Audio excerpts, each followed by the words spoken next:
Kim Chiu at Paolo Avellino agad nagsama pagkatapos ng party nila kagabi. Kim may regalo kay Kelsey. Tila hindi na mapaghiwalay ang tambalang Kim Pao. Sa ibinahaging larawan nga ng Star Cinema staff, ay makikita na magkasama sina Kim at Paolo na tila ba nasa isang interview. Kapansin-pansin naman ang suot ni Kim na siyang suot nito sa It's Showtime kanina.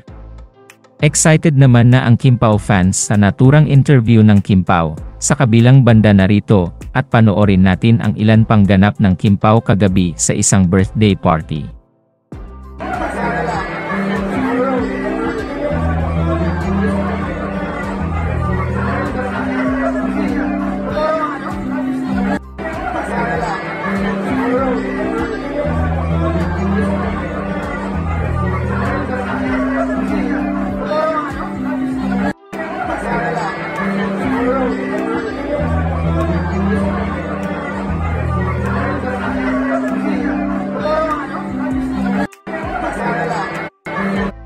Distinction in our friendship. We are a part of each other's very first film. And ang assignment, yung isa magdidirect, yung isa mag-artista. And then after 10 minutes, switch. In our community, in our country, so much is talked about when we talk about family, di ba? Lahat 99% ng telenovela tungkol sa pamilya. And rightfully so, you know? My family is the most important thing to me, Phil and our 3 kids. But so little is said about friendship. So really tonight, more than our birthdays, we want to celebrate friendship.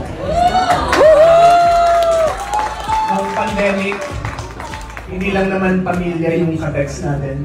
In fact, a lot of the people who were there for us, who was there for me, were our friends. And something we learned during the pandemic, sabi nga ni Kim, bawal lumabas, di ba?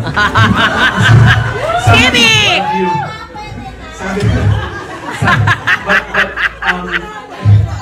I think... Samantala nagregalo naman si Kim kay Kelsey narito, at panoorin natin. Ito sa'yo ha. Disney Princess Belle. Wala akong tao? Hindi ko alam eh. Sabihan mo sa akin kung may tao o wala. Pag walang tao, pili tayo. Maliit lang po, baka po hindi ko matin. Kaso po, meron pang mali. Kaso po, Barbie. Baka kasya sila dito, friends ni Belle. Yan o.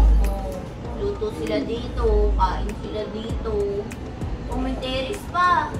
Oo po. Oo. Meron pang fire pit.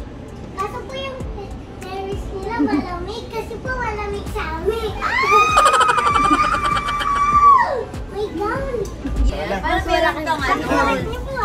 Lalagyan ng toy. Ang bigat. Bubuin mo pa yan.